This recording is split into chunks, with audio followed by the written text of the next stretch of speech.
E adesso, diciamo, la fase conclusiva, last but not least, per dirlo in inglese, e ci sarà la lettura e il lancio della carta 1821, cioè in anticipo, diciamo così, sulle elezioni europee, una proposta molto interessante che ci farà l'autore della carta, Emmanuel de Mercy-Motat, regista, direttore del Théâtre de la Ville di Parigi dal 2008 e direttore del Festival Automne, che ha creato Chantier d'Europe, una programmazione che sostiene la giovane creazione europea, ed è autore della carta. Non lo vedo in questo momento, però lo prego di raggiungerci qui sul palco. L'ho visto qui fuori, adesso non lo vedo più.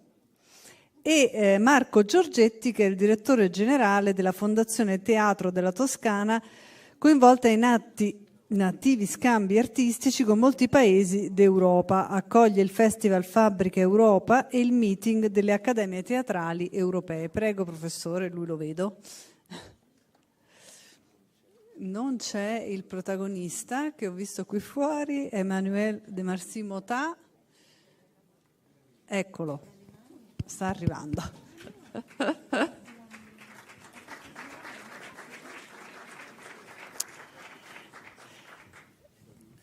Allora, che cosa sta avvenendo e qual è, diciamo così, la proposta e qual è il substrato culturale, diciamo così, della proposta della carta? Marco Giorgetti. Ci sono... ecco. Si sente? Grazie.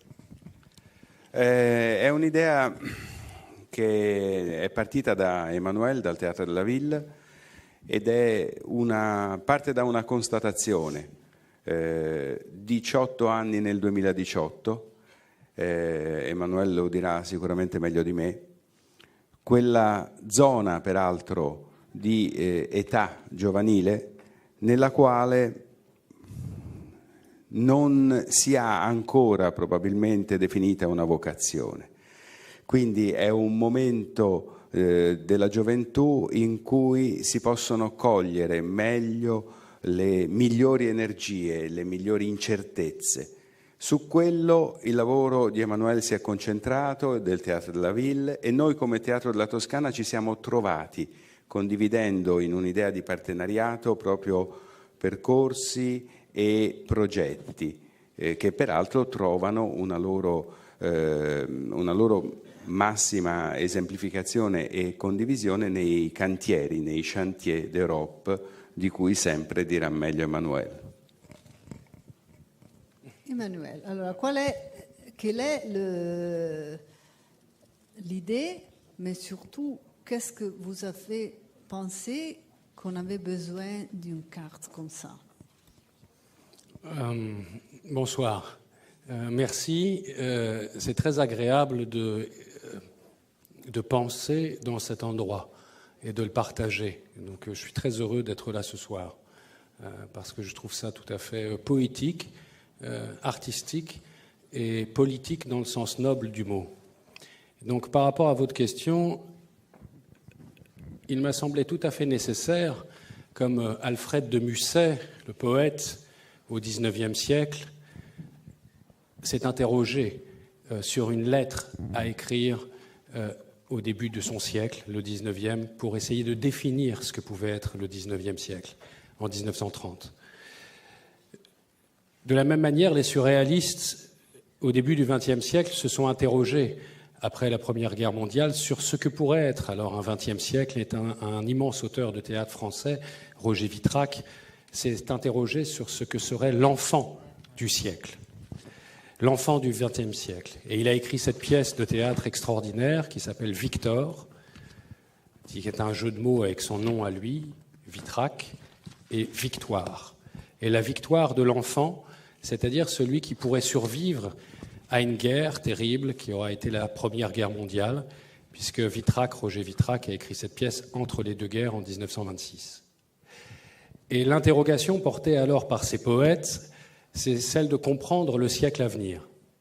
Donc, en pensant à ces questions, en étant moi-même directeur d'un théâtre du monde, le théâtre de la ville à Paris, qui a été le théâtre des nations en 1956, qui a accueilli pour la première fois à Paris et en France le Berliner Ensemble avec Bertolt Brecht, avec cette pièce fondamentale qui s'appelle Mère Courage, et avec Ellen Weigel qui jouait le rôle titre, et qui s'interrogeait alors sur le drame du XXe siècle, qui était aussi cette Seconde Guerre mondiale, qui venait de l'Europe. Alors, d'autres à Paris ont continué, là où je travaille, et ont inventé aussi après le Festival d'automne, donc j'ai la direction aujourd'hui, Michel Guy, en 1972. Un autre a inventé, avec un Italien, Giorgio Strehler, le théâtre de l'Europe, à Paris, en 1981.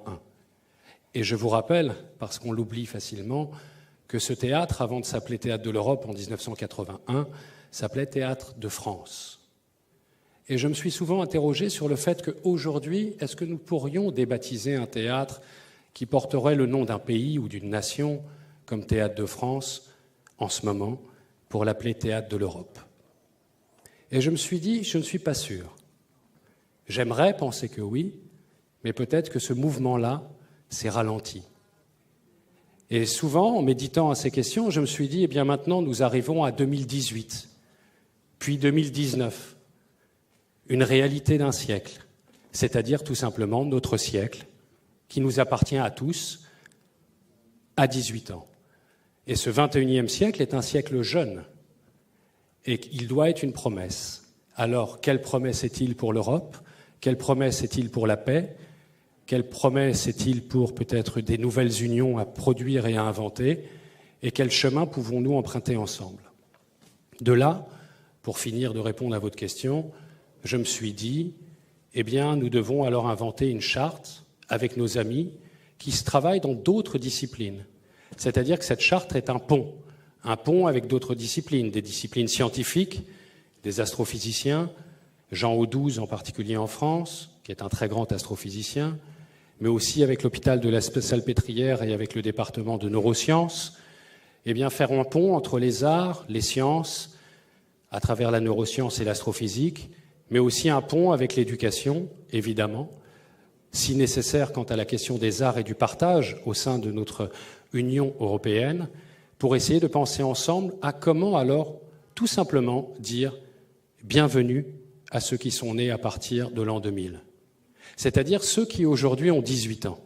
C'est-à-dire celles et ceux, pour être plus précis, cette jeunesse qui aujourd'hui a 18 ans, a 19 ans, et qui sont les premiers nés du XXIe siècle. Parce que vous et moi, je vous regarde, je me regarde, je nous entends, nous venons du XXe siècle. Et eux, quand ils nous regardent, ils savent que nous sommes du XXe siècle. Ils savent que notre culture, notre pensée, y compris de l'Europe et du monde, est traversée par une expérience du XXe siècle. Eh bien, alors comment ensemble faire ce pont? Cette charte est un appel concret, simple, à partir d'une idée qui a déjà existé au XIXe siècle et au XXe siècle, qui est de réussir à faire le pont entre deux siècles en prenant en considération la réalité d'une époque.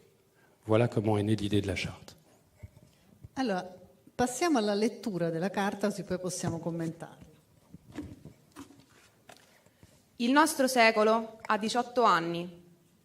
Noi, uomini e donne dell'arte europea, noi registi di teatro, artisti, filosofi, scienziati, proponiamo una carta con i giovani e per i giovani del XXI secolo, la carta 1821. È rivolta a tutti, in particolare ai giovani nati nel 2000, i primi cittadini adulti del XXI secolo. La charte 1821 est une invitation au dialogue entre les générations. Un pont entre le XXe et le XXIe siècle. Un pont entre l'art, la science, les langues et l'éducation. Un pont entre des lieux, des villes, des pays, ici, en Europe et aussi dans le monde. La Carta 1821 è un invito al dialogo tra le generazioni, un ponte tra il XX e il XXI secolo, un ponte tra l'arte, le scienze, le lingue e l'istruzione, un ponte tra i luoghi, le città, i paesi, qui in Europa e nel mondo. La carta 1821 propone agli artisti, alle istituzioni culturali, alle università e ai centri di ricerca che voi rappresentate qui stasera di impegnarsi a creare i luoghi per le azioni e lo scambio di opinioni per questa nuova generazione. Creare eventi, organizzare incontri, realizzare progetti, iniziative che potranno essere sviluppate liberamente da ciascun partner che desideri mobilitarsi al nostro fianco, come per le carte già lanciate a Lisbona e Firenze. Seul e New York. Ci è sembrato importante condividerla con voi stasera qui a Roma per questa notte delle idee dedicata all'Europa. Nei prossimi mesi sarà presentata a Parigi, Sibiu in Romania, Atene e Londra. La Charte 1821 est née de notre désir de mettre en avant une Europe de la jeunesse, une Europe de la culture, une Europe des arts, alternative aux approches économiques et aujourd'hui souvent nationalistes. Européens convaincus, nous voulons faire émerger, accompagner des initiatives portées par cette génération en devenir, qui partagent notre géographie commune, sociale, politique, historique ou poétique, afin de faire alors résonner d'autres histoires, d'autres visions d'une Europe ouverte, libre, inventive, accueillante et unie dans sa diversité. Un appello europeo. La Carta 1821 è nata dal nostro desiderio di dare risalto a un'Europa della gioventù, un'Europa della cultura e dell'arte che sia un'alternativa agli approcci economici e nazionalisti. In quanto europei convinti, vogliamo far risaltare e sostenere le iniziative guidate da questa generazione in divenire, che condivide la nostra geografia comune, sociale, politica, storica o poetica, per far echeggiare altre storie, altre visioni di un'Europa aperta, libera, inventiva, accogliente, unita nella sua diversità. Un théâtre monde, lieu de l'humain. La Charte 1821 est née dans un théâtre. À Paris, le théâtre de la ville. À l'image de ce théâtre, lieu de mémoire et de transition, cette charte propose de faire résonner les langues et les cultures de tous. Elle souhaite faire entendre les langages universels, celui des arts, des sciences, et réunir des jeunes autour de projets transfrontaliers, en Europe et ailleurs, pour contribuer à abolir les frontières géographiques et culturelles qui nous séparent. Pronti per immaginare la scuola del XXI secolo? La Carta 1821 evidenzia la pluralità della conoscenza. La curiosità, il desiderio di esplorare e di comprendere non sono caratteristiche riservate soltanto ad artisti, intellettuali o ricercatori, ma devono essere condivise da tutti, indipendentemente dalla loro età. Allo stesso modo, le università e gli istituti superiori e di ricerca devono essere in grado di interagire e di integrare le conoscenze apprese e gli esperimenti ottenuti dai propri studenti.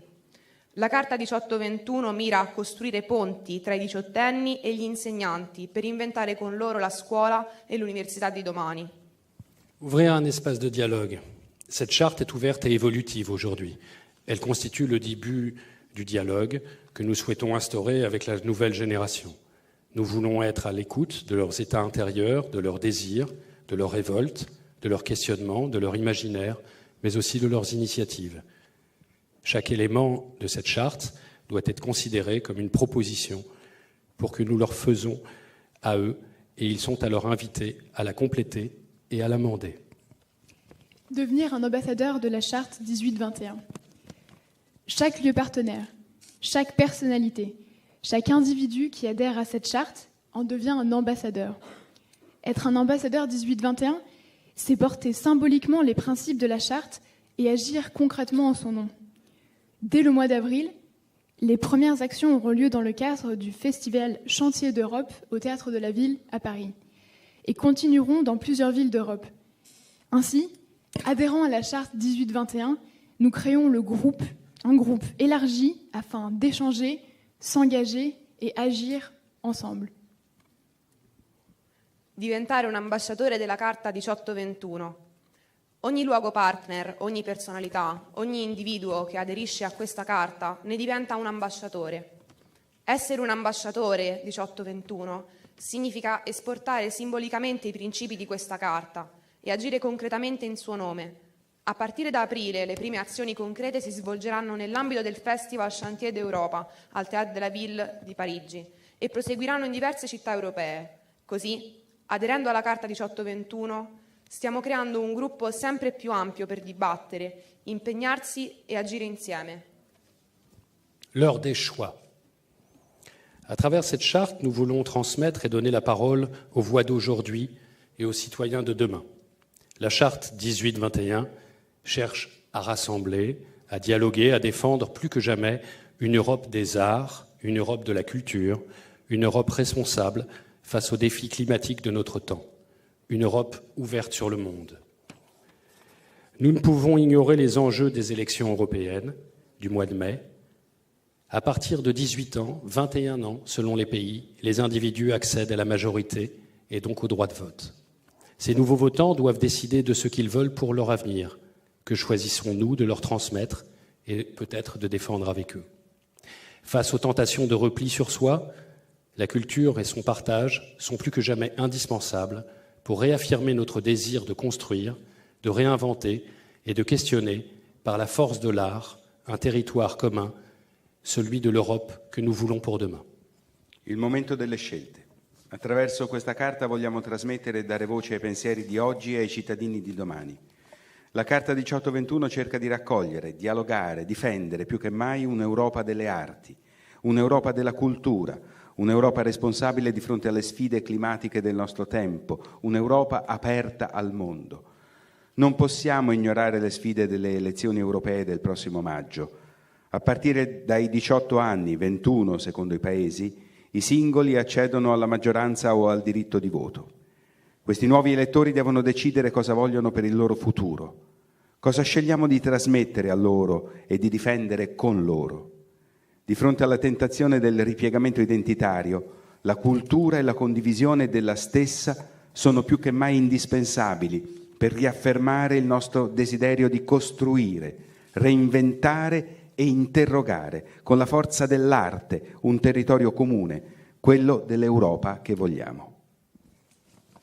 Merci. Merci.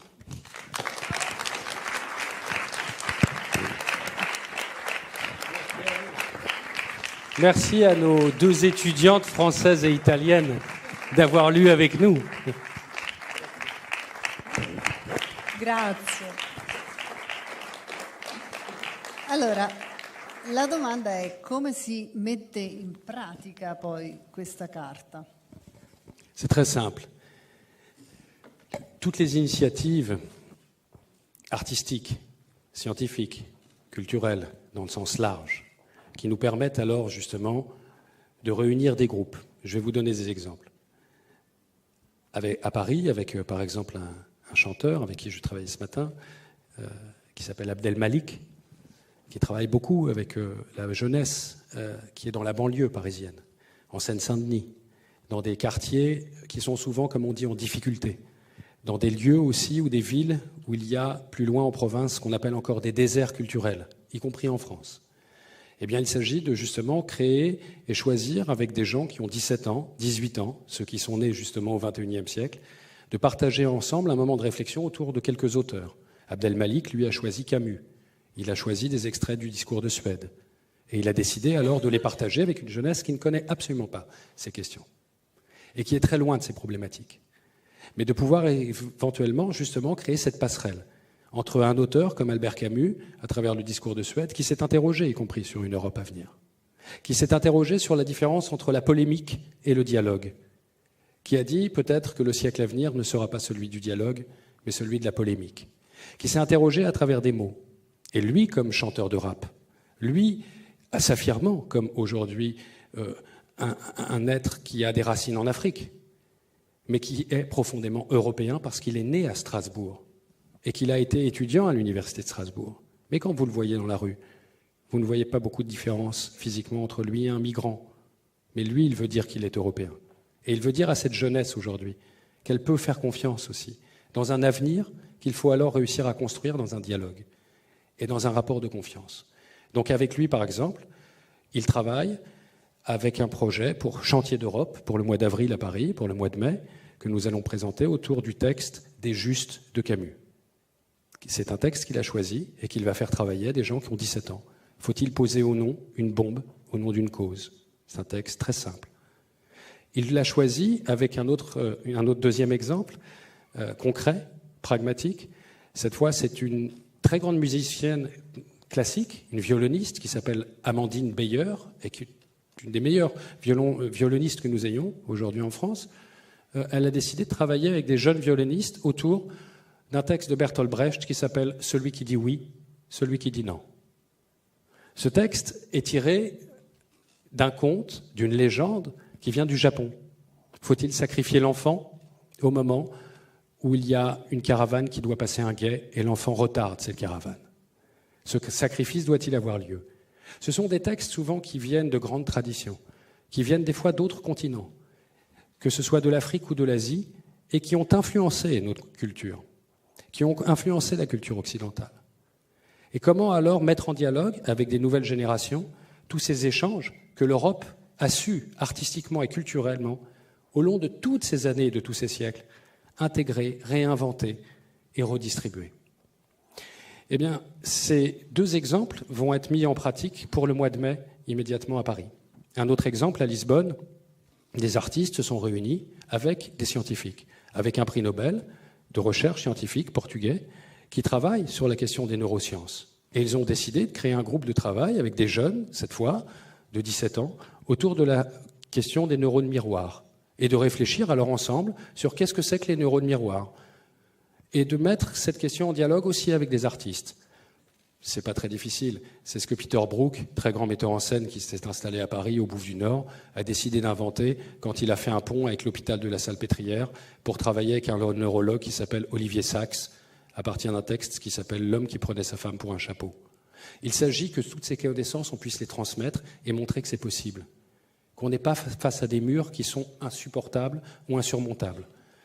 À partir de là, il faut alors que nos institutions, moi je dirige 2 grandes institutions à Paris, le Théâtre de la Ville à Paris, mais aussi le Festival d'automne, 2 grandes institutions créées en 1968 et en 1972, ne soient pas rigides, soient aussi des espaces qui soient capables d'accueillir, de discuter, de laisser d'autres voix être portées, de donner la parole à l'autre et de ne pas seulement vouloir transmettre de manière verticale notre connaissance ou notre savoir du monde. Ce sont des exemples concrets d'autres entreprises. J'étais à New York il y a quelques jours avec la BAM, la Brooklyn Academy of Music à New York, puis avec l'université du UCLA, travaillent aussi à partir du texte de la Charte 1821, qui est un texte relativement simple, mais qui permet de s'en emparer et de mettre en place des initiatives dans les mois qui viennent. Ok, grazie.